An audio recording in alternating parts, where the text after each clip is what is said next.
Buenas tardes a todos, buenos días en Latinoamérica. Y antes de nada, pues agradeceros vuestra presencia en este webinar que es se titula El desafío COVID-19, siguiendo la estela europea, y que lo organiza la Fundación Quaes. La Fundación Quaes es una fundación privada sin ánimo de lucro que está impulsada por Acires, el Grupo Biomédico de Acires en España, en Valencia en concreto, y tiene como uno de sus objetivos la formación a profesionales y pacientes y las asociaciones de pacientes al objeto de que puedan estar al día en los avances que se van produciendo en el ámbito de la biomedicina.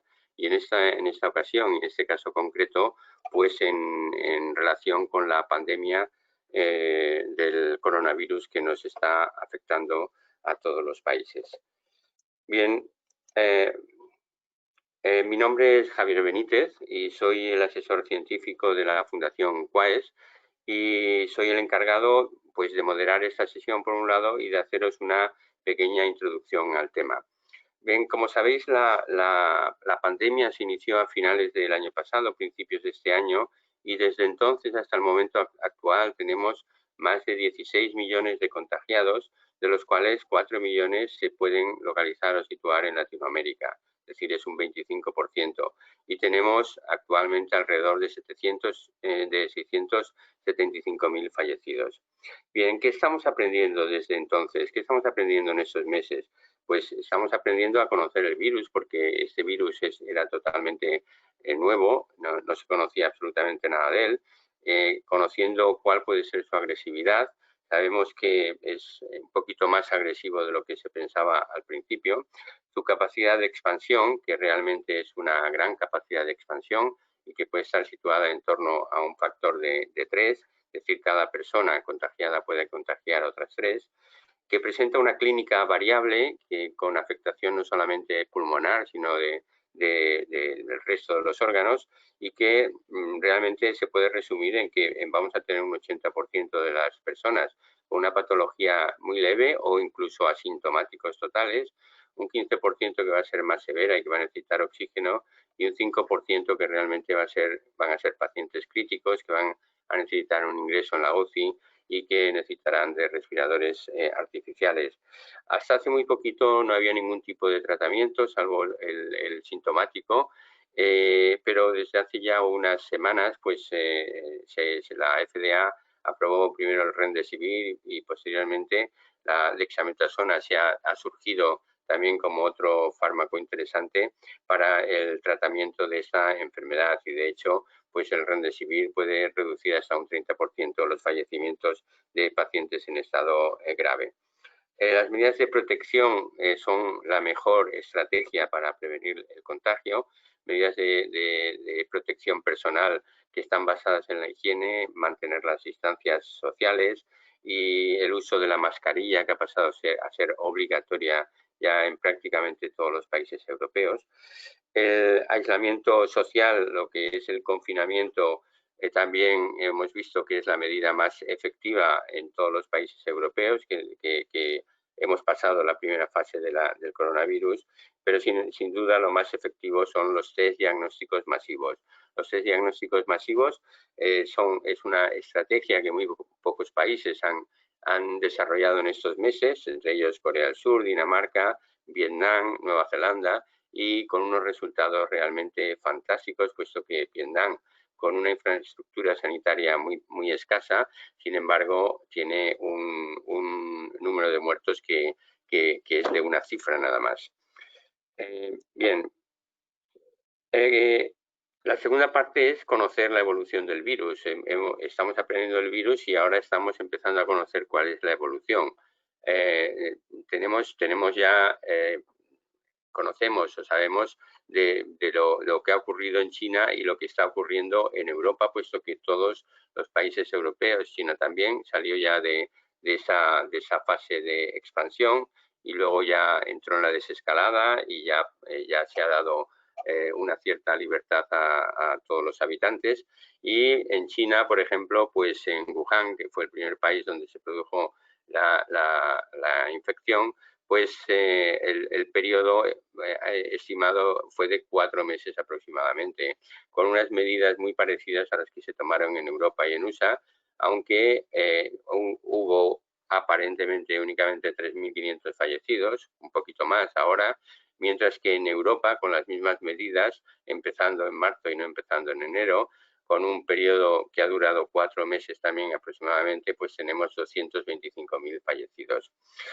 ¿Qué está ocurriendo en Latinoamérica? Pues en Latinoamérica, realmente en marzo, cuando toda Europa empezaba con esa expansión del virus, en Latinoamérica había unas tasas de contagio muy bajas y lo mismo pasaba con los fallecimientos. La expansión era muchísimo más lenta y no ha sido sino a partir de mayo más o menos cuando se ha empezado a evidenciar que se iba a entrar en un gran momento de expansión. Y se han dado pues argumentos a que el virus digamos que es más activo en temperaturas más frías, pero lo que sí es evidente es que la población es mucho más joven y hay un 60-70% de la población con menos de 30 años de edad. Aquí también se han aplicado medidas de confinamiento y medidas de protección individual, pero es más complicado debido a la situación económica de gran parte de los países de Latinoamérica, que hace que estos confinamientos pues no se lleven a cabo al 100% o tengan un periodo de duración menor de lo que debiera de ser. Y lo que está claro es que ya tenemos unas claras evidencias de que está siguiendo la misma evolución que los países europeos, aunque con un par de meses de retraso con respecto a Europa. Simplemente, no sé cómo veréis esto, pero simplemente mostraros cómo aquí está recogido en esta tabla los 30 países con mayor número de casos de contagio. Y fijaros que el primer país es Estados Unidos, pero el segundo ya es Brasil, con casi 2,5 millones de contagiados y acercándose rápidamente a los 100.000 fallecimientos. Pero lo que creo que es más llamativo y más importante en estos momentos es la situación de México, de Perú y de Chile, que se han colocado entre los 10 países con mayor número de contagios, acercándose México a los 400.000 y lo mismo que Perú y Chile en 350.000 y unas tasas de fallecimiento, unos números de fallecimiento que se están incrementando. Pero además de estos 3 países, Colombia, que está por aquí, Colombia también está aumentando enormemente, está ya con 250.000 contagiados y casi 10.000 fallecimientos. Argentina ha entrado en este grupo de los 30 casos más numerosos, de los 30 países con más números de casos. Y finalmente, pues Ecuador, que Ecuador pasó por una fase muy aguda y muy severa, pero la evolución que está teniendo es mucho más lenta de lo esperado. Bien, con todo esto, lo que está claro es que tenemos que conocer mucho mejor el virus y su evolución. Hemos aprendido mucho, pero nos queda mucho por conocer para tratar de controlar, de frenar y de minimizar sus daños. Y por ello es el que la Fundación haya hecho este webinar en colaboración con nuestros colegas de Latinoamérica, basándonos y centrándonos en 2 áreas. Por un lado, la clínica, la parte clínica y por otro lado la parte epidemiológica y biológica, que se van a tratar de una forma rigurosa y científica y que van a ser presentadas por 2 expertas en el tema que ahora las presentaré a continuación. Recordaros que las charlas van a durar 15 minutos y que luego va a haber otros 10 minutos para que los ponentes respondan a las cuestiones que ustedes vayan haciendo. Y estas cuestiones las pueden hacer por escrito a través del chat a lo largo de la ponencia. Y yo me encargaré de transmitir las cuestiones que vayan surgiendo a las ponentes. De manera que os animo a todas las dudas que tengáis a ponerlas por escrito, porque trataremos de que la mayor parte de ellas, y si no es posible por el tiempo, pues trataremos de que la mayor parte de ellas se lleguen a su destino. Y por favor, las preguntas que sean cortas, con respuestas cortas, dada la brevedad del tiempo y para que puedan entrar el mayor número de preguntas posibles. Nada más por mi parte y paso con ello a presentar a la primera ponente, que es la doctora Marcela Granados Sánchez. La doctora Marcela Granados es médico especialista en medicina interna y cuidados intensivos y es actualmente la subdirectora general de la Fundación Valle del Lili de Colombia. Esta la doctora Marcela tiene una actividad intensa como médico intensivista de 25 años. Es profesor titular de la universidad, ha sido presidente de la Sociedad Colombiana de Cuidados Intensivos y directora médica de la Fundación Valle del Lili en el 2012 y actualmente ya la subdirectora general. Ella nos va a hablar de la parte clínica, del abordaje clínico de los pacientes y sin más doy paso a la doctora Marcela Granados. Cuando quieras, Marcela. Muchísimas gracias, Javier. Muchísimas gracias a la Fundación COAES por la invitación. Y en estos 15 minutos quiero contarles un poco acerca de lo que creo yo que puede ser diferente para el manejo de esta pandemia en América Latina. En primer lugar, el hospital donde yo me encuentro es en Cali, Colombia. Cali queda al sur del país. Esta es una institución sin ánimo de lucro, privada, de alta complejidad, que se dedica a la asistencia, pero también a la docencia, y tenemos una alianza con la Universidad ICESI con más de 1000 estudiantes en la institución y un área muy activa de investigación.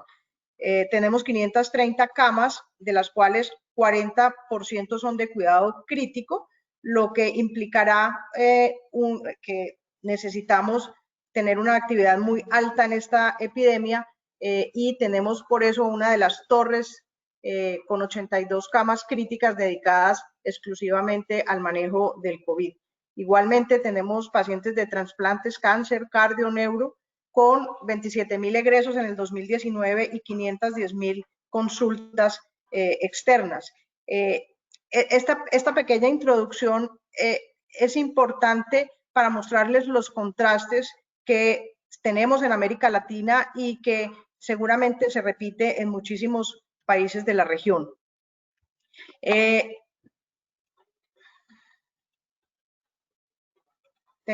Ok.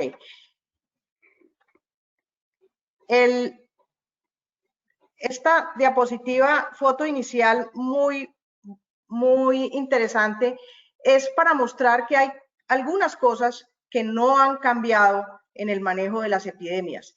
Estas fotografías de 1918 muestran cómo en esa época, en la famosa pandemia del 1918, las herramientas epidemiológicas eran muy similares, como el confinamiento, como el distanciamiento, como la protección de la vía aérea y lógicamente los hospitales de campaña. Pocas cosas han cambiado y probablemente ha cambiado hacer exámenes, hacer test, hacer pruebas que probablemente en esa época no podrían tener. Hay algunos aspectos que son comunes a esta pandemia en todo el mundo. ¿Y cuáles son esos aspectos? Y los voy a describir rápidamente. Uno, el tipo de virus, aunque ha mutado, es un virus que comparado con los otros coronavirus es mucho menos letal, la probabilidad de morir es menor, pero la probabilidad de contaminar a las personas es muchísimo más alta y como lo decía Javier, hay más de 16 millones de personas en el mundo contaminadas. Desde el punto de vista clínico, y probablemente América Latina tiene el beneficio de haber tenido a Europa y a Asia antes porque el conocimiento científico que se ha podido documentar de alguna forma ha servido en América Latina. Hoy sabemos exactamente que existen las 3 fases de la enfermedad, donde la primera fase es la viremia, en donde la gran mayoría de pacientes se quedan en esa fase. En América Latina se ha calculado que el 90% de esas personas se queda en esta fase y se recupera. Hay una fase aguda con neumonía y hay una fase severa de los pacientes graves que entran a cuidado intensivo.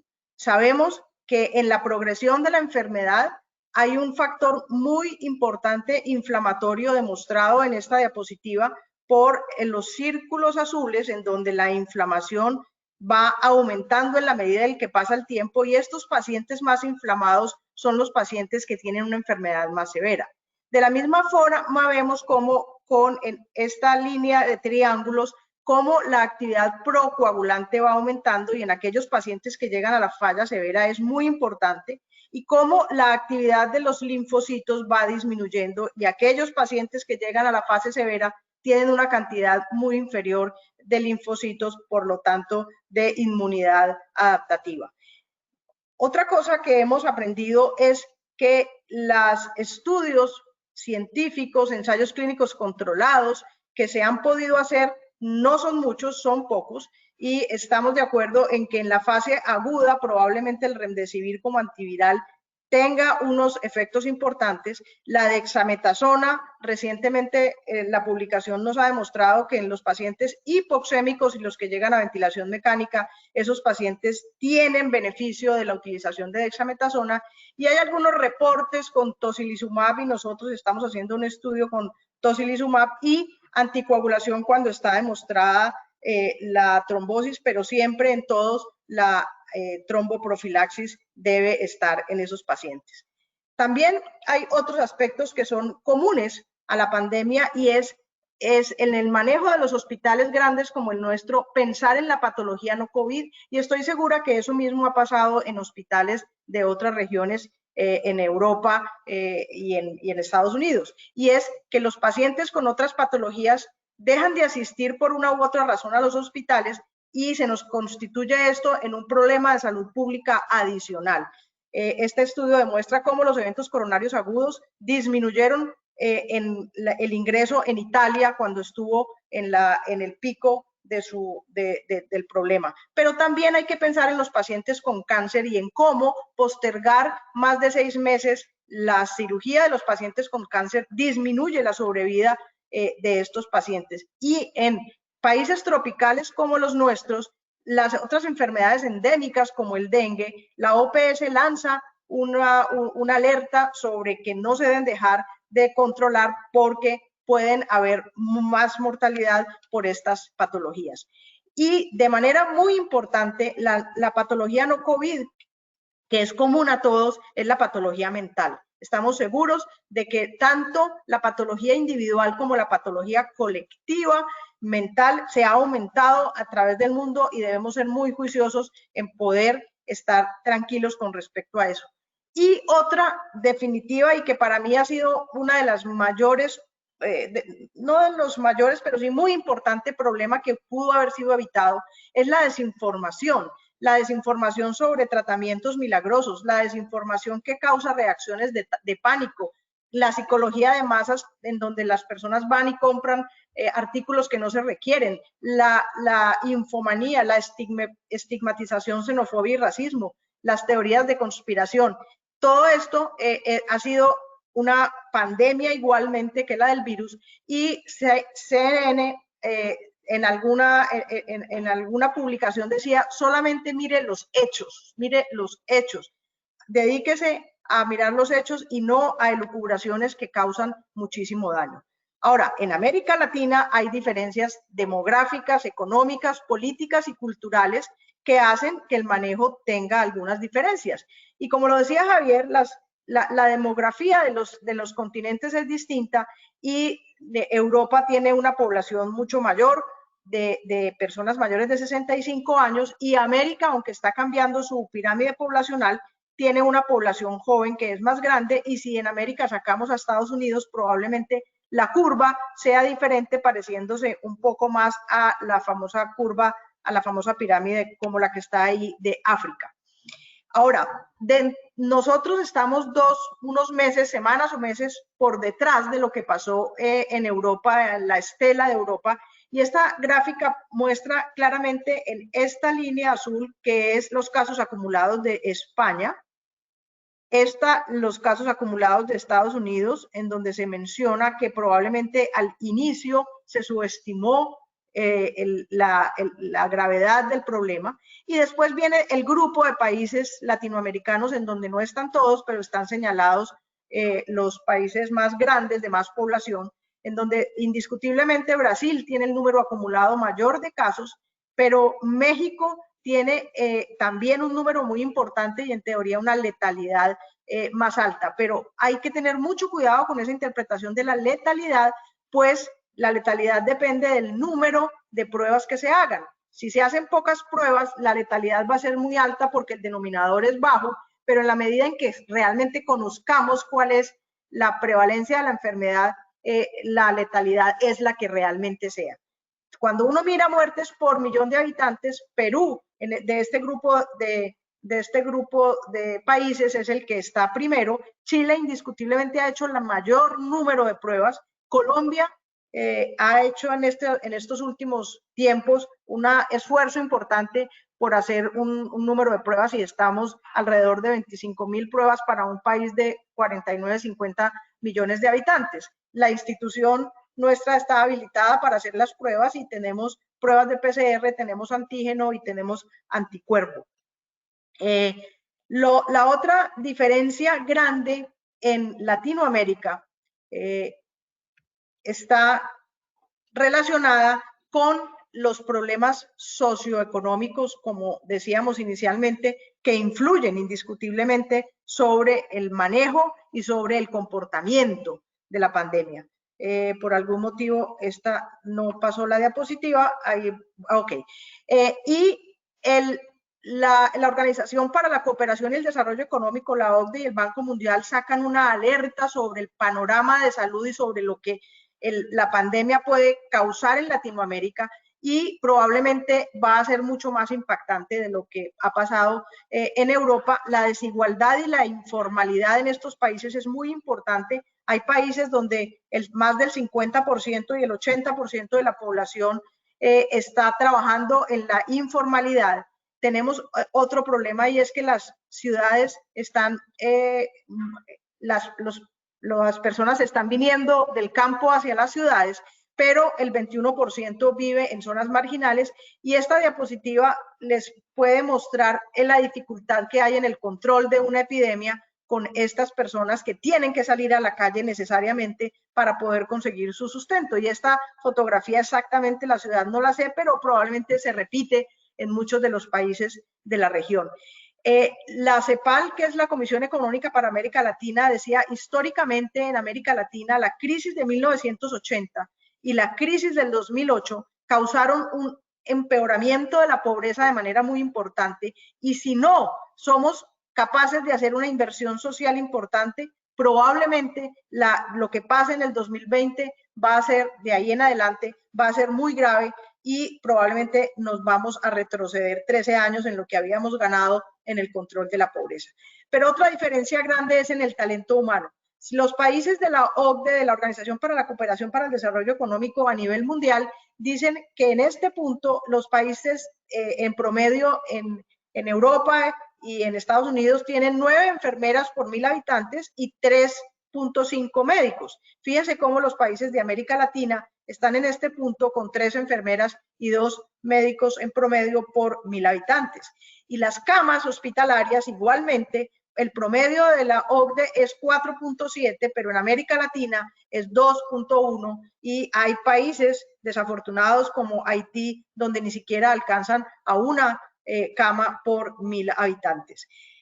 Adicionalmente, en las condiciones de trabajo son diferentes y en este estudio hecho en Latinoamérica con 936 trabajadores de la salud les preguntaron a qué elementos de protección personal tenían acceso y fíjense cómo solo el 60% tiene acceso a las máscaras N95, lo que constituye un problema serio también de salud para los trabajadores de la salud. Entonces, ¿qué más podemos hacer? En una institución como la nuestra, donde tenemos la posibilidad de tener todos los recursos, donde tenemos ECMO para los pacientes, donde tenemos la posibilidad de tener todos los elementos de protección en esta unidad, como les digo, en este edificio que dejamos para el manejo del COVID. Inclusive hicimos orificios en las paredes para sacar los cables y poder controlar desde afuera y proteger más a nuestro personal. Lo que hemos tratado de hacer y en una institución como la nuestra, que tiene un impacto sobre una población muy grande, sobre todo el suroccidente de Colombia, lo que decidimos es tratar de trasladar este conocimiento a el conocimiento de las otras regiones. Y esto que les voy a mostrar queda a muy pocos kilómetros, y este es un río que desemboca, ahí está en el Océano Pacífico, y les voy a mostrar lo que hemos hecho y lo que hemos podido ganar con ellos. Van a tener un minuto de paro en la presentación para presentarles un pequeño video con el cual termino. Les agradezco y con gusto contestaré las preguntas que haya en el auditorio.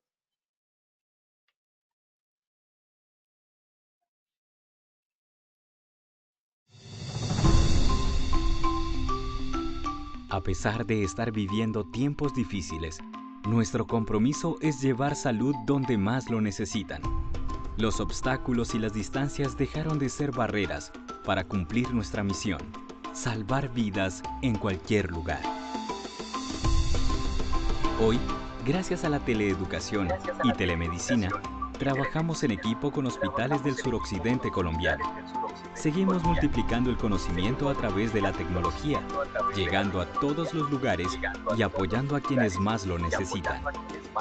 Ahora, con el convenio de teleeducación en épocas de pandemia, en épocas de COVID-19, hemos logrado hacer una serie de capacitaciones, y más de capacitaciones como de asesoramiento de la misma Fundación Valle de Lili frente a su experiencia de cómo han abordado esta situación de pandemia y lo que nos pueden enseñar a nosotros. Las capacitaciones nos han actualizado, nos han mostrado medicina basada en evidencia, con la cual yo mismo he modificado algunas pautas del protocolo de atención de pacientes con COVID-19 en nuestra institución. A través de telemedicina, teleapoyo, teleexperticia, creemos que vamos a impactar de forma muy positiva en nuestro territorio. La telemedicina con el Valle de Lili es una articulación y un apoyo que nos brinda la Fundación para todo el personal en esta emergencia. Le brindan al profesional de Luis Ablanque ese aporte, ese apoyo para el diagnóstico exacto y claro para un paciente COVID.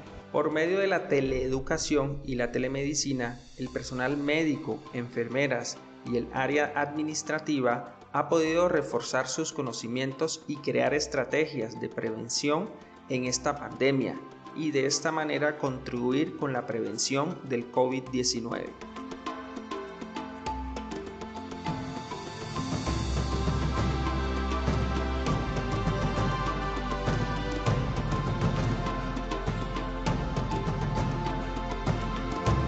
Siempre estaremos contigo.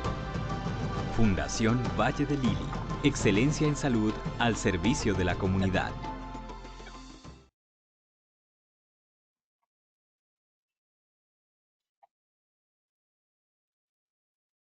Muchísimas gracias. Javier, cuando tú me digas. Perfecto.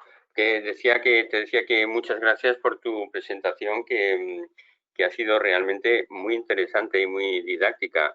Y de hecho has tocado 2 o 3 puntos que en Europa nos han venido pesando mucho, ¿no? Uno de ellos es precisamente cómo están afectando la patología COVID a otras patologías, ¿no? Porque en Europa se está comprobando ahora que hay un acúmulo de pacientes, por ejemplo, pacientes con cánceres, con distintos tipos de cáncer, que se han visto obligados por diversos motivos, por sobreocupación de los hospitales, porque no querían, porque tenían miedo a ir a los hospitales, pues no han asistido y no han acudido en el momento que tenían que acudir. No sé si estáis viendo ya este tipo de problemas que, desde luego, cuando se termine el confinamiento vuestro, lo vais a ver mucho.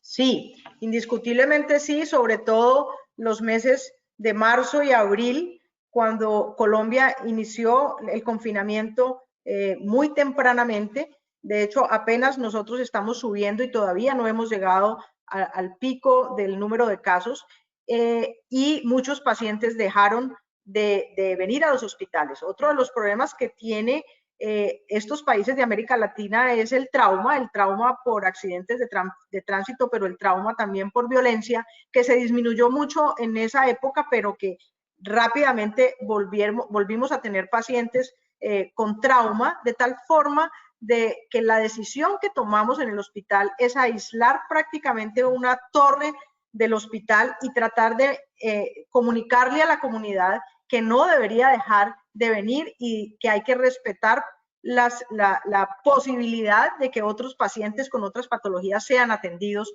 en los hospitales. Bien, gracias.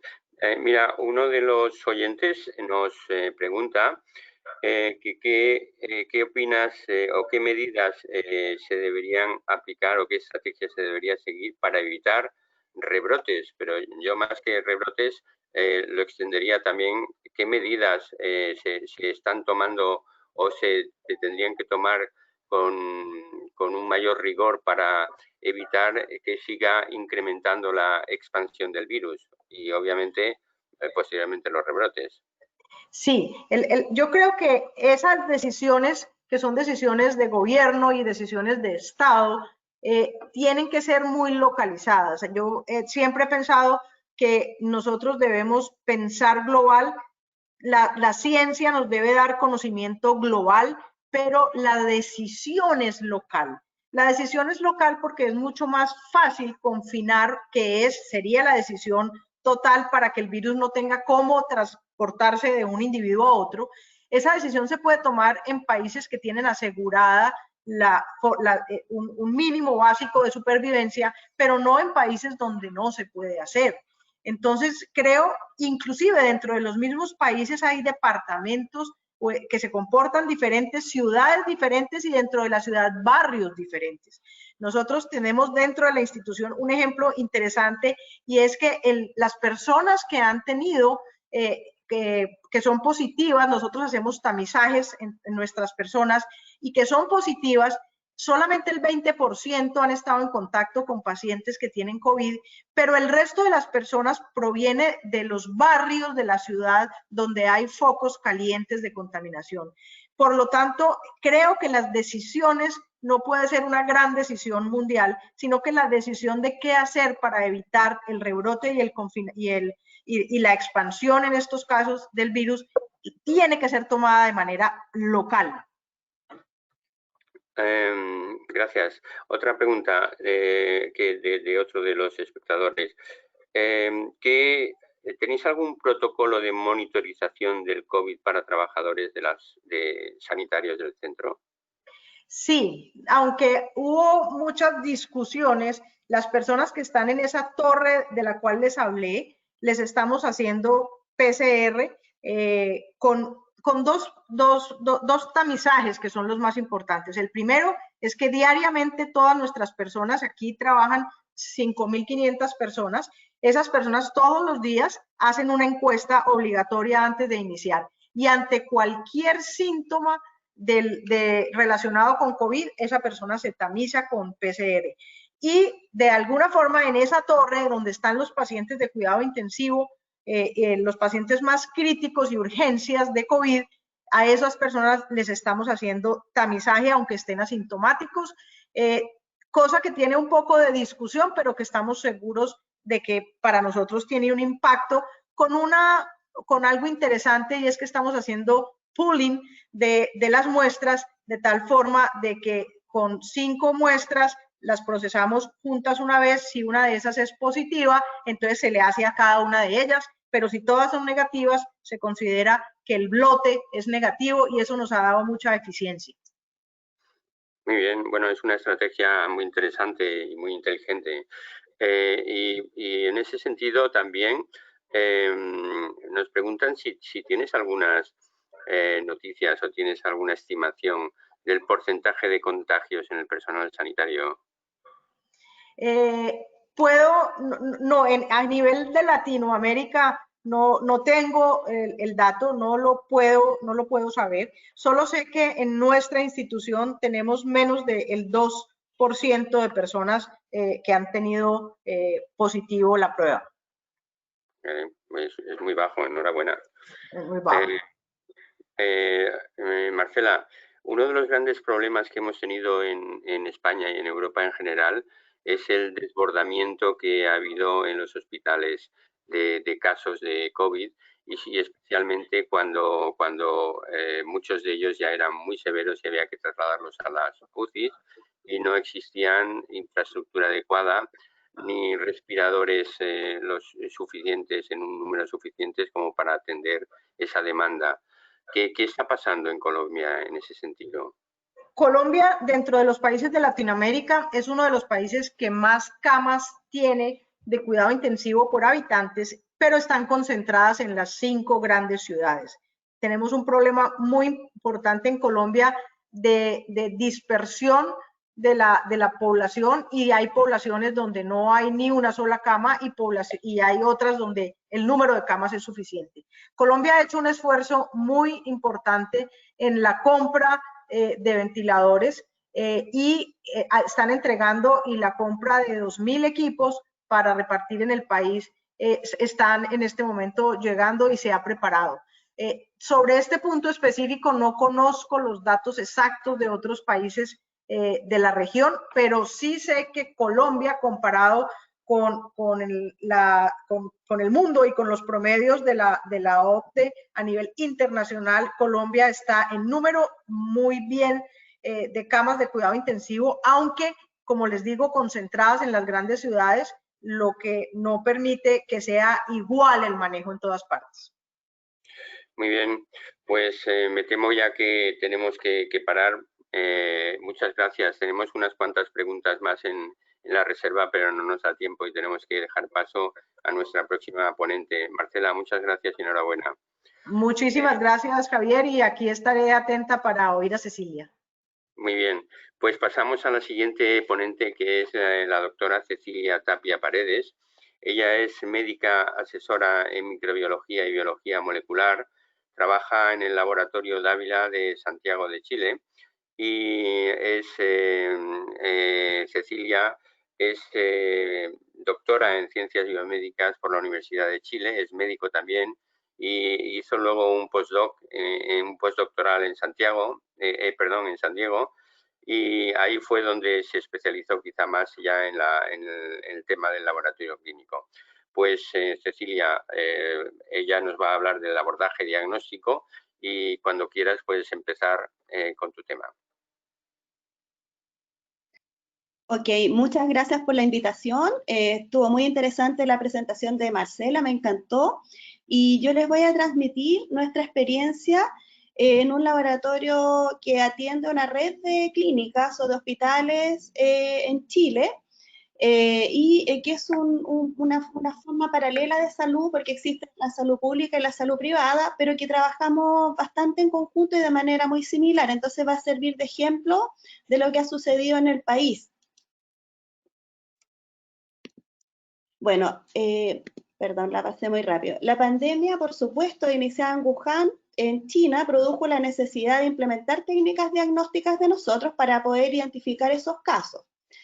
Nosotros, como dijo Marcela, tuvimos la suerte, entre comillas, de que esta pandemia llegó posterior a Chile, y la verdad que la mayoría de estos casos, cómo llegó, fue por gente que estaba de vacaciones en Europa y llegó a Chile de vuelta de sus vacaciones, y generalmente eran personas de estrato socioeconómico más alto, personas que iban a Italia de vacaciones y volvieron, trajeron el virus. Pero antes de que eso sucediera, como la pandemia se dio en un periodo de vacaciones en Chile, tuvimos un poco más de tiempo para prepararnos para recibir y diagnosticar esta infección.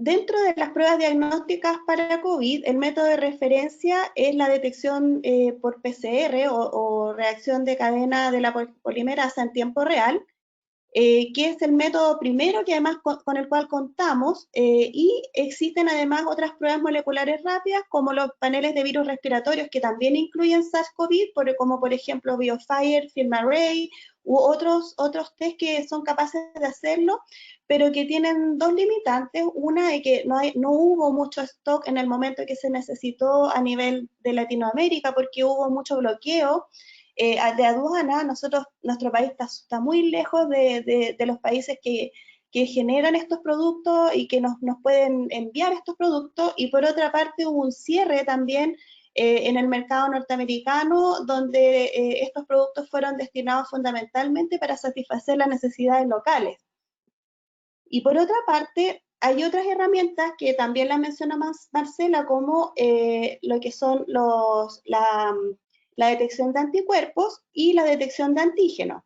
Yo les voy a poner un pequeño video que me lo facilitó Javier, que explica un poco la evolución y la diferencia entre lo que es la PCR y los test de anticuerpos, porque eso, sobre todo en nuestros países, ha generado mucha duda. Entonces, se los voy a poner en muy cortito y ahí continúo con la presentación.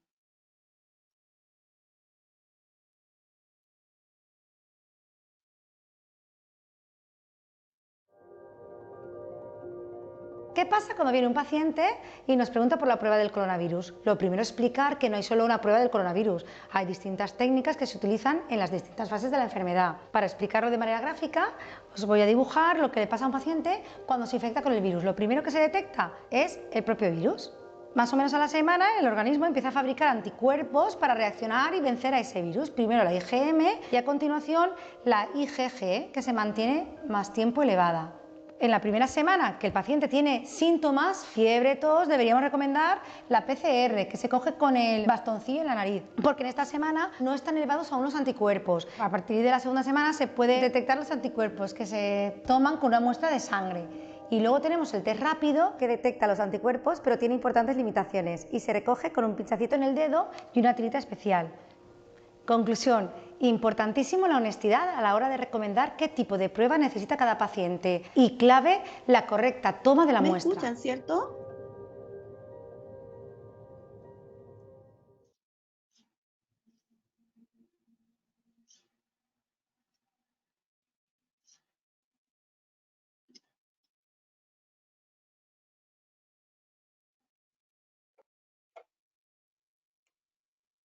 No se pudo cargar, es que me lo están cargando desde allá, pero si no, lo puedo explicar con la diapositiva siguiente, no hay problema.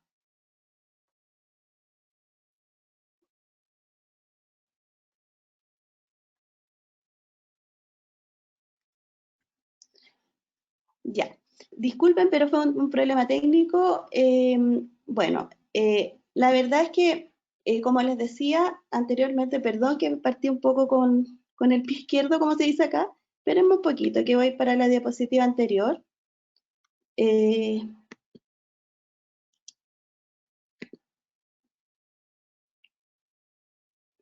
Ya, bueno, voy a resumir nuevamente. La PCR es la técnica de referencia, existe la PCR única para detección del virus, los test moleculares que la incluyen dentro de un panel de virus, que yo les decía que tenemos poca disponibilidad en Chile.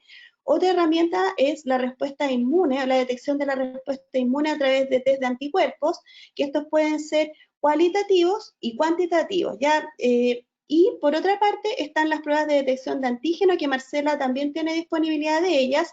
Nosotros en Latinoamérica hemos tenido un retraso en la incorporación de estas técnicas por el tema de aduanaje que les contaba, y además estas pruebas requieren una verificación, porque en el fondo van a variar dependiendo del test. Actualmente han salido unas técnicas de antígeno que incluso tienen un equipo y que permiten detectar rápidamente el antígeno de COVID, pero en nuestro país todavía están en etapa de prueba. Respecto de los test de anticuerpos, la verdad es que hay un desfase entre la generación de anticuerpos y la presentación de la PCR en el fondo, que la PCR es la primera que se positiviza, porque es cuando el virus ingresa al cuerpo, es posible de ser detectado en una muestra de hisopado nasofaríngeo, que es la muestra más frecuente, y en los primeros días la PCR está positiva y puede en el fondo alargarse esta presencia de la PCR en el tiempo, porque uno puede continuar excretando un poco el virus, que ya deja de ser contagiante a partir del día 7 aproximadamente, que es lo que se maneja internacionalmente, que durante 7 días la persona puede estar positiva, o más días puede estar positiva, pero durante los primeros 7 días es más contagiante. Y ahí empieza a aumentar las inmunoglobulinas, por ejemplo la inmunoglobulina M, que empieza a aumentar y posteriormente en algunos casos se mantiene, pero al día 21 tiende a disminuir. mientras que la inmunoglobulina G aumenta a partir del día 14 y esta permanece más tiempo en la sangre y no sabemos cuánto tiempo permanece. Hace poco me tocó participar en una charla muy interesante donde conversaban y hablaban que la verdad que los anticuerpos, dependiendo del blanco al cual estén dirigidos estos anticuerpos, estos pueden ser más o menos protectores, y eso va a depender de la zona del virus a la cual el organismo generó esos anticuerpos.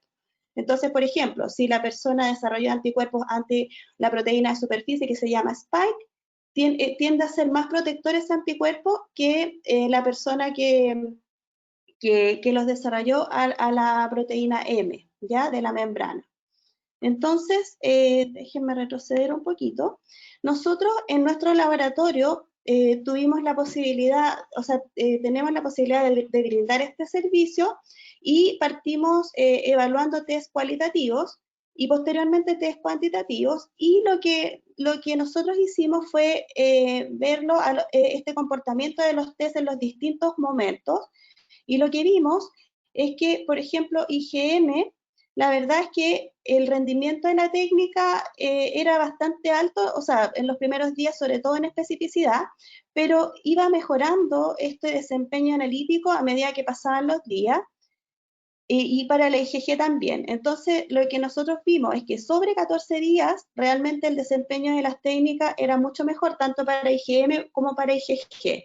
La verdad es que esto también está descrito en la literatura, y por eso es que la utilidad del test va a depender de para qué lo queramos. Por ejemplo, si la persona, nosotros tenemos una sospecha de COVID, el paciente tiene antecedentes y lleva más de 7 días, por ejemplo, con síntomas, en estos casos, por ejemplo, el test de anticuerpos puede servir como herramienta complementaria diagnóstica. O, por ejemplo, si queremos saber si él desarrolló inmunidad, también podemos usarlo en esas circunstancias.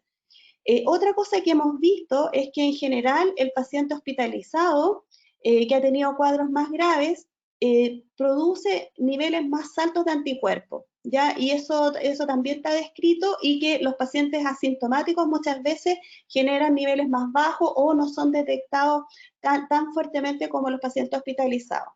Y también hay una variabilidad en la respuesta de cada paciente, una variabilidad local, o sea, personal, y por eso también es que se han seleccionado algunos pacientes que desarrollan anticuerpos neutralizantes de buena calidad para poder hacer tratamientos de pacientes que están con cuadros severos de COVID, ¿ya? Y también hay protocolos que se están haciendo a nivel nacional para poder dar este servicio a estos pacientes. Bueno, y en los test cuantitativos observamos el mismo comportamiento, los niveles de anticuerpos son mucho más altos a medida que pasan los días. Entonces, también si yo voy a hacer los test de anticuerpos, tengo que saber que si el paciente tuvo los síntomas hace más de 14 días, probablemente voy a encontrar mejor resultado con esos anticuerpos, ¿ya? En Chile, para volver al trabajo, todavía los anticuerpos, o sea, no se usan como ley. Como ley solamente se utiliza la cuarentena del paciente y si sigue o no sintomático para volver, o si estuvo o no hospitalizado. Pero en algunos centros privados, sobre todo, se utilizan los anticuerpos como complemento para hacer volver a los pacientes al trabajo.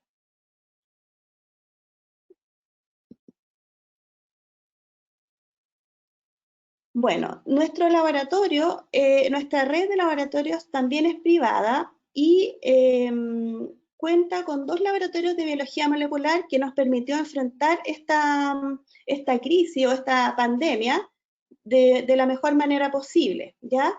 Y estos laboratorios son el Laboratorio de Clínica Santa María y el Laboratorio de Especialidad de Clínica Dávila. El primero procesa solo muestras locales y el de especialidad, que es donde yo me desempeño la mayor parte del tiempo, desarrolla test para el resto de la red. Y les voy a mostrar un diagrama para que lo entiendan.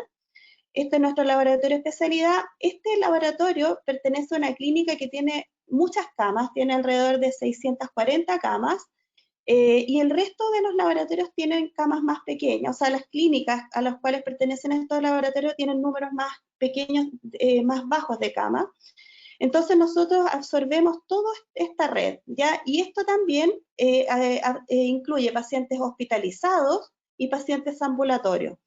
En cambio, el Laboratorio de Clínica Santa María es un laboratorio que recientemente se incorporó a esta red y que está en una zona de Chile de un estrato socioeconómico más alto y que fue el primero que recibió casos, como les contaba, de estos pacientes que venían de Italia y vinieron contagiados a la clínica, ¿ya? Ahora, la capacidad potencial que nosotros tenemos en el laboratorio de especialidad es de 1.400 exámenes al día, mientras que este laboratorio de Clínica Santa María 600 exámenes al día. Yo les quiero contar que en Chile el 40% de los exámenes lo hace el sistema público, o sea, el 45%, el 40% lo hace el sector privado y el 15% universidades. Entonces las universidades también se acoplaron dentro del país para poder satisfacer la necesidad de hacer el screening de los pacientes, y por eso es que Chile es uno de los países que tiene mayor cantidad de testeo. Inicialmente todas nuestras muestras eran procesadas en nuestro Instituto de Centro de Referencia de Chile, que es el Instituto de Salud Pública, pero posteriormente este laboratorio no dio abasto. Los laboratorios privados empezamos a tener antes los test de PCR por tema de que hay más facilidad de adquirir estos kits, pero todo tenía que ser confirmado y validado en el ISP, y posteriormente este ISP liberó a todos los laboratorios que necesitaban certificarse para poder diagnosticar SARS-CoV, porque en Chile es muy regulado, sobre todo en pandemia, la determinación de estos pacientes, porque también va de la mano con una notificación, un sistema de notificación. Entonces no cualquiera puede hacer un test, y porque eso debe ser por ley notificado. Entonces los laboratorios tienen que estar certificados por esta entidad que es el ISP. Entonces, ¿cómo partimos? Y esta es la historia que yo les quería contar. Primero adquirimos el primer kit disponible en el mercado, había como 2 o 3, se hizo un análisis costo-efectividad, porque tampoco teníamos muestras positivas, solamente teníamos controles de los otros coronavirus que también nosotros podíamos hacer diagnóstico, y eso lo usamos como control positivo de muestra y los controles positivos del kit, ¿ya? Y se incorporó en los 2 laboratorios de la red en el mes de febrero, ya teníamos verificado y disponible, y posteriormente se probaron otras alternativas también, porque en la medida que iba pasando el tiempo también contábamos con otras alternativas. Y el 3 de marzo el Ministerio de Salud de Chile confirma el primer caso de coronavirus, que era un médico, un hombre joven que había estado de viaje de luna de miel y volvió con regresó con este cuadro y salió positivo para COVID. Entonces ahí ya se inició una escalada, donde empezó una transmisión en otra ciudad que ni siquiera era en Santiago, que está cerca de Santiago, pero no en la capital, y de ahí empezaron a aparecer los casos en Chile. ¿Ya? Primero partió lento y después más rápido. Y bueno, nosotros cuando tuvimos la primera muestra positiva tuvimos que enviarla al ISP y logramos certificar nuestros laboratorios, los 2 de la red. Primero partió el laboratorio, como les decía, de Clínica Santa María, y luego el laboratorio de especialidad. Entonces el Estado, como vio que esta prestación tenía que ser asequible para el resto del país, le asignó un costo al test. Entonces también nosotros teníamos esa limitante, que en el fondo teníamos que tener un test que no fuese tan caro. Entonces también ahí empezó el análisis económico, porque la verdad es que ustedes saben que Chile es un país que está muy lejos, como les contaba. Entonces la importación de los kits no era tan fácil, pero finalmente empezaron a llegar estos kits y tuvimos que elegir los que tuvieran menor costo. Y por otra parte, las universidades también empezaron a desarrollar algunos test. Particularmente este año nosotros contamos con un Ministerio de Ciencia, entonces el Ministerio de Ciencia fomentó también que se desarrollaran kits in-house, pero todo esto tenía que ser validados. Nosotros como laboratorio, la verdad que usamos kits que son IVD, porque nuestro laboratorio está acreditado por distintas entidades, dentro de ello por normas ISO y por el Colegio Americano de Patólogos. Entonces tratamos de utilizar test que estén validados para esos fines, para uso de diagnóstico in vitro. Entonces, como ustedes ven acá, en los primeros días de marzo había muy poquitos casos, pero miren, a fin de marzo ya empezó la curva de ascenso en Chile, ¿ya? Y en ese caso lo que tuvimos que hacer nosotros es planificarnos para un aumento de las pruebas. Y para eso nosotros contábamos con muy pocos personal, o sea, teníamos dos que se llaman tecnólogos, que son los tecnólogos médicos, son los profesionales que procesan las muestras y que tienen incluso poder legal para firmar exámenes o validar exámenes, y teníamos uno diario con un técnico, y finalmente esto tuvimos que aumentar la dotación, que fue una de las primeras estrategias que tuvimos que hacer para poder absorber el número de muestras. En los dos laboratorios de biología molecular tuvimos que aumentar la dotación, y la verdad es que tuvimos que implementar turnos de noche. Posteriormente tuvimos que ver el catastro de equipos que teníamos. Nosotros teníamos termocicladores de distintas marcas, de distinta capacidad. Tuvimos que hacer ese catastro, y la verdad es que nos inclinamos por la automatización, porque la verdad que tener 1.500 exámenes o 1.400 exámenes al día es una cantidad muy grande.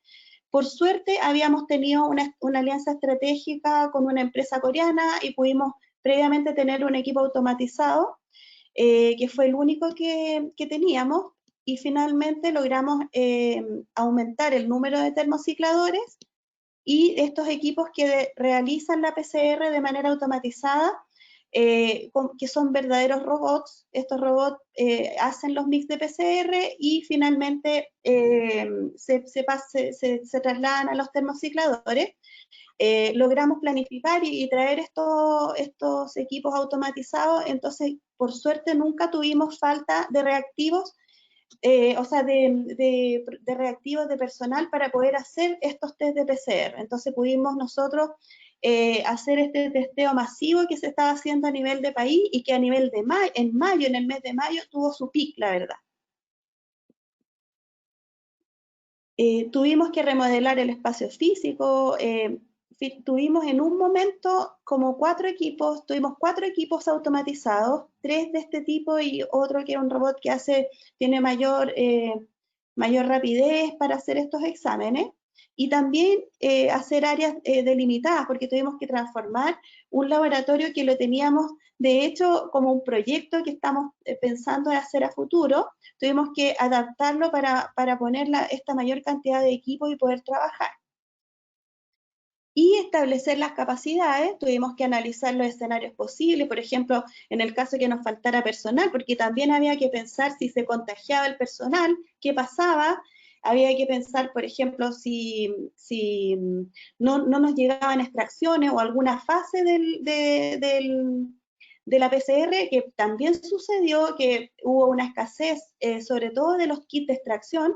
Tuvimos que en el fondo ver todos estos escenarios, cuánta era la capacidad que íbamos a poder hacer, y eso nos permitió, la verdad, ordenarnos con esta planificación, ordenarnos para poder a futuro absorber todo el volumen que íbamos a tener. Incluso vimos la posibilidad de hacer extracción manual. Y calculamos los tiempos, pero la verdad es que con el volumen que nosotros tenemos de red, era imposible hacer extracción manual, por eso era la necesidad de hacer la automatización. Bueno, el primer problema que hubo a nivel país fue la falta de insumos de toma de muestra. Normalmente, o sea, inicialmente se pedían 2 hisopos, uno para que se fuese al centro de referencia que teníamos que confirmar inicialmente, más tubos, y finalmente empezó a haber una escasez a nivel internacional de los hisopos, de los tubos. Entonces tuvimos que analizar otras opciones de transporte, como por ejemplo los medios PBS, solución fisiológica. Redujimos el número de hisopos para poder trabajar, y eso fue un problema que le pasó a todo Chile. No sé, yo me imagino que en Latinoamérica igual, en el resto de los países de la región. Y también tuvimos... o sea, logramos nosotros salir adelante gracias al uso de otros medios de transporte. Y de tiempos tuvimos que definir tiempos de mantención de la muestra. Otro problema que también tuvimos fue la interpretación de los resultados de PCR, porque, por ejemplo, el kit que nosotros usamos tiene 3 sitios blancos, que son el gen E, el gen RDRP y el gen N. Entonces, inicialmente, bueno, esta empresa por suerte nos apoyaba, y eso también es muy importante, elegir una empresa que a uno le dé un apoyo frente a las dudas que uno pueda también contestarle a los médicos, porque inicialmente se requería los 3 genes, que amplificaran los 3 genes para considerar el caso positivo. Pero posteriormente se vio que la verdad que era importante que cualquiera de los genes amplificara para considerarlo positivo. En este caso de este kit, el gen E sí requería repetir porque es un gen que es presuntivamente positivo, pero si teníamos gen N o gen RDRP se considera positivo inmediatamente. Eso nos generó harto problema porque al principio nos salía solo un gen, chuta, lo informamos positivo, no lo informamos, la empresa nos decía inicialmente que no se informaba positivo, y finalmente cambió, porque esto ha sido muy evolutivo, este tema del COVID ha cambiado mucho en el tiempo, entonces finalmente se decidió informar positivo, y también con valores de menos de 40 ST, porque también teníamos ese tema, ¿qué pasa si no está en un ciclo tardío, 37, 38? Entonces decidimos poner una nota que dijera que amplificó ese gen que está positivo, pero, por ejemplo, cuando nos da entre 37 y 40, ponemos una nota que dice cerca del límite de detección para orientar al clínico de que realmente esa carga puede ser una carga baja, pero que el paciente está positivo. Ahora, ¿esto tiene alguna relevancia que tenga un puro gen? Sí, porque nosotros posteriormente hicimos estudios de correlación de los pacientes que le amplificaba solo un gen, por ejemplo, y la verdad que con un gen o con 2 genes tenían los mismos niveles de anticuerpos, o sea, los pacientes que amplificaban solo un gen también seroconvertían, y eso nos avaló de que estábamos bien de informar positivos esos casos, porque en otros test, en algunos kits, uno está obligado a informar indeterminado, y en esos casos genera mucha duda diagnóstica. Nosotros tuvimos suerte de que la empresa con la que nos asociamos nos daba esa pauta, y la verdad es que corroboramos que era importante informar si amplificaba solo un gen. Bueno, aparte del tema del stock que dijimos de muestra, o sea, de toma de muestra, también hubo problemas de stock de reactivos, y salió en el diario que en el fondo el hospital, el ISP se vio colapsado porque no tenía insumos, o sea, reactivos para extracción, que era la piedra de tope, la extracción más que la amplificación. Eso fue una noticia nacional. Y esto coincidió con una aplicación porque Chile inició una etapa de confinamiento parcial, y de repente, cuando ya estaban bajando las cifras, se dio como una apertura de una nueva normalidad, y ahí empezaron a aumentar mucho los casos, y fue como una estrategia un poco errática que tuvo en ese minuto el Ministerio de Salud. Entonces hubo mucha gente que salió y aumentaron los casos y se agotaron los reactivos, ¿ya? Entonces no fue sostenible, y hubo que volver al confinamiento, y hubo que, en el fondo, dedicar estos exámenes solo al paciente hospitalizado o a casos que son muy urgentes, ¿ya? Sin embargo, a pesar de eso, surgieron soluciones. Esperemos un poquito antes de eso, que les íbamos a contar que nosotros tuvimos que limitar las pruebas al paciente sintomático, y eso es lo que indicó el gobierno, y a los pacientes hospitalizados. Y por lo menos en nuestra red tuvimos que cerrar tomas de muestra en ese minuto, o limitar, en el fondo, solo a un número que podíamos nosotros poder procesar, ¿ya? En otro laboratorio, que también es privado, desarrollaron una técnica que reduce en 40% del término porque no utiliza reactivos que escasean, y ellos montaron un protocolo sin extracción por inactivación de los inhibidores de PCR. Y con eso pudieron este otro laboratorio muy grande, parecido al nuestro, poder salir adelante, pero ellos igual en un momento tuvieron que cerrar tuvieron mucho retraso por el tema de que faltaba este stock, y ahí desarrollaron esa técnica.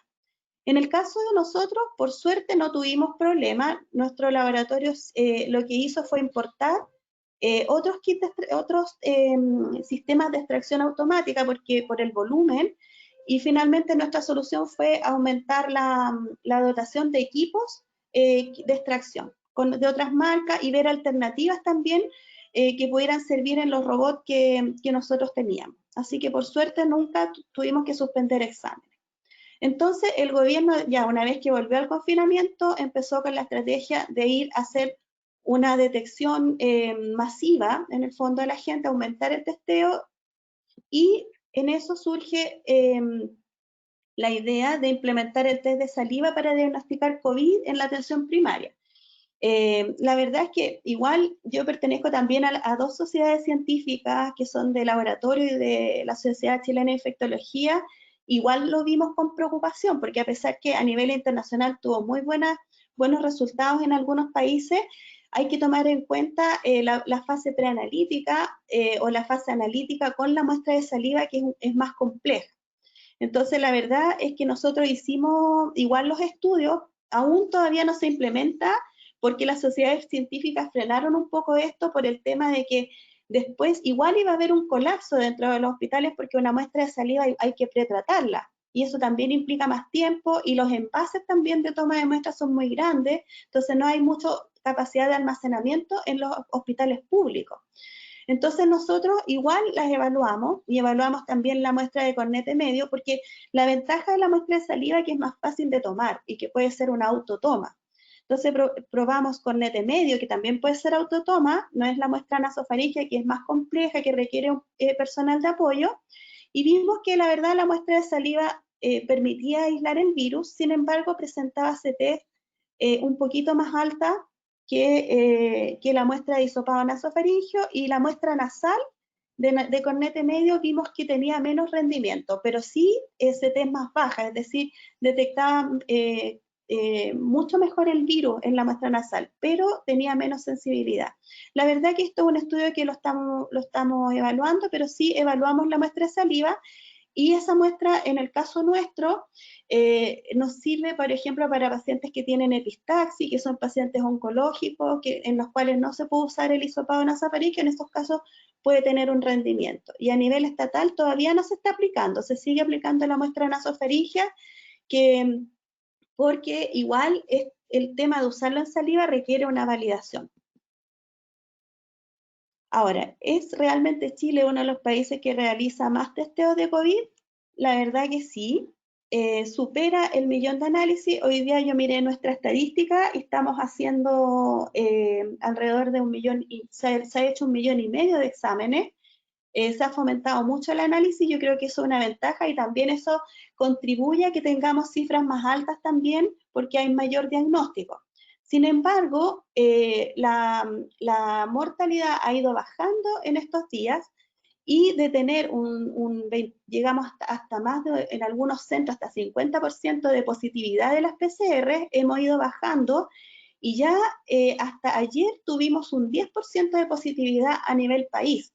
Entonces, con esa cifra se está empezando de nuevo a una nueva normalidad, pero que ahora cambió el nombre y se llama paso a paso, donde hay una etapa de transición. Por ejemplo, la comuna donde yo vivo abrió ayer un poco la salida de la gente, pero todo muy restringido. La verdad que no se quiere cometer el mismo error que se cometió la primera vez que se dio que la gente saliera, y ahí tuvimos todo el pico y aumento de los casos.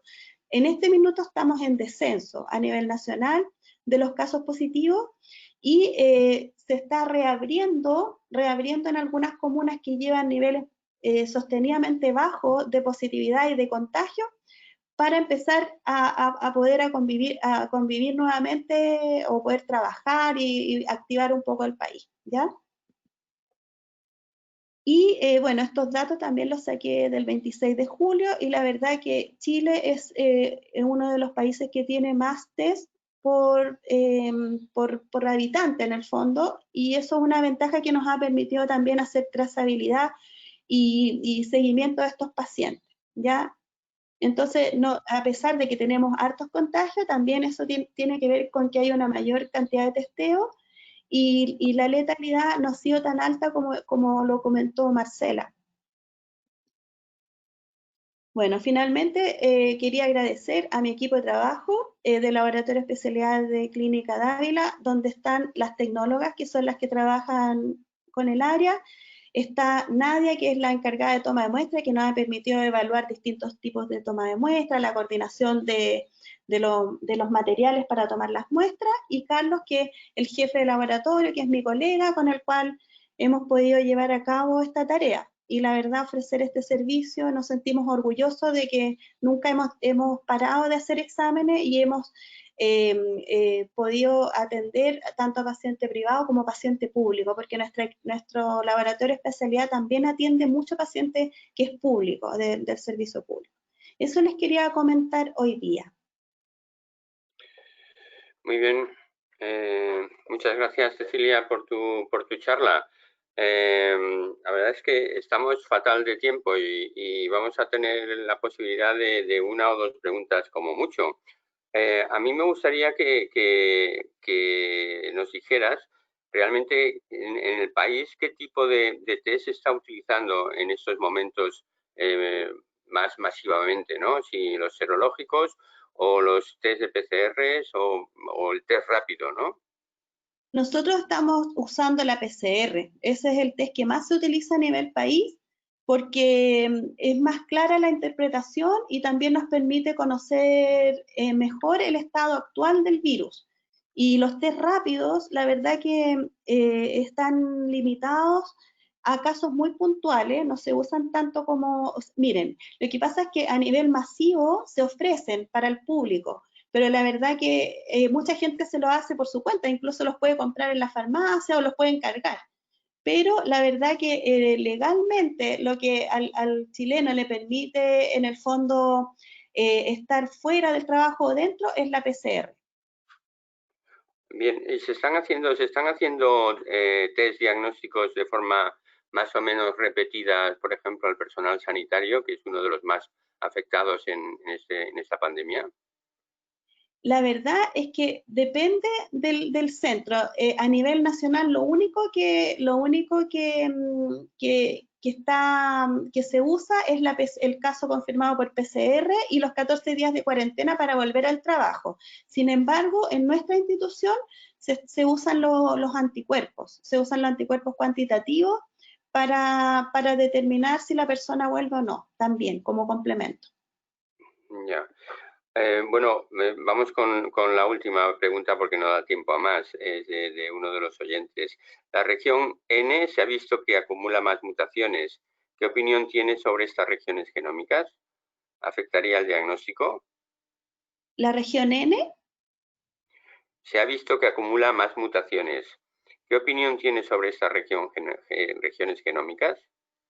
Claro, tengo la opinión, o sea, toda la razón. Estos virus generan mutaciones, pero por eso es que en general uno utiliza más de un blanco y hay algunos kits que utilizan una región más amplia de detección del genoma del virus y que ahí de esa manera pueden como soslayar estas mutaciones. Por eso se detecta más de un gen y yo creo que eso lo tenemos que ir viendo en el tiempo.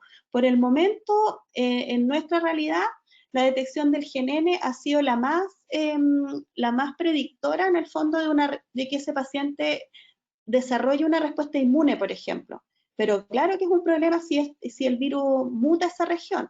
Por eso esto es como de constante cambio y hay que usar otras regiones también que nos puedan apoyar si es que hay mutación en esa región. Por eso yo creo que un kit tiene que tener al menos 2 o 3 regiones extra para poder evitar que en el fondo no se nos vaya el virus. Ahora, sí, la región N para nosotros en nuestra realidad ha tenido como mucho mejor rendimiento en cuanto, como les decía, a que los pacientes cero convierten y además que el gen que más se detecta único en el fondo, cuando hay una carga baja o cuando el paciente está recuperando también.